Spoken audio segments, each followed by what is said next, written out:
Je suis très ému aujourd'hui parce que je viens d'avoir 13 ans et qu'à cet âge, dans le judaïsme, on atteint sa majorité religieuse.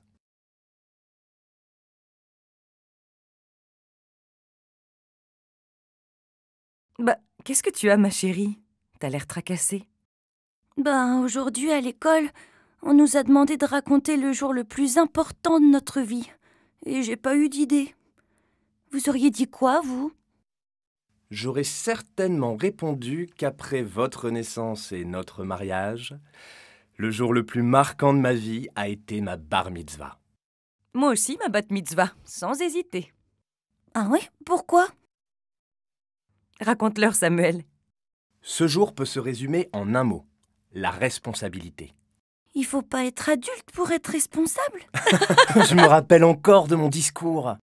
Je suis très ému aujourd'hui parce que je viens d'avoir 13 ans et qu'à cet âge, dans le judaïsme, on atteint sa majorité religieuse.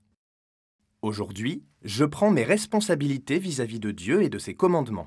C'est d'ailleurs ce que signifie en hébreu le mot bar mitzvah, fils du commandement. Et papa, t'as juste fait un discours et paf, t'es devenu majeur? Non, bien sûr. Même si on devient bar mitzvah dès que l'on a 13 ans, la cérémonie se déroule en 2 temps. Comme un match de foot. En quelque sorte, oui.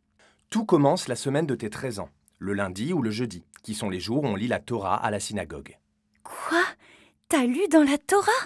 D'abord, j'ai mis mon talit et mes téphilines pour la première fois, puis on m'a remis les rouleaux de la Torah pour en lire une partie, comme le veut la tradition.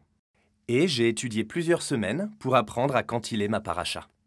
Et le deuxième temps? Le deuxième temps a lieu le Shabbat suivant. On participe à l'office, puis on lit à nouveau la paracha de la semaine. Certains lisent aussi la Haftara. Enfin, vient le moment de prononcer sa dracha. Ça dra quoi? Sa dracha, c'est le commentaire que le bar mitzvah prépare sur sa paracha grâce à l'aide de ses professeurs.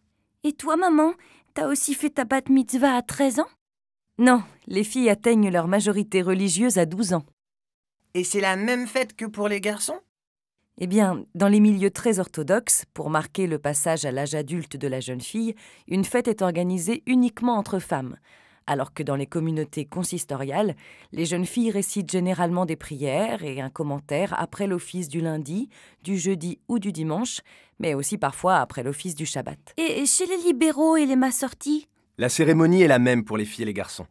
Les jeunes filles récitent les prières au cours de l'office, lisent dans la Torah, la semaine et le Shabbat, et certaines récitent la Haftara et se couvrent du talit. Il y en a pour tous les goûts alors?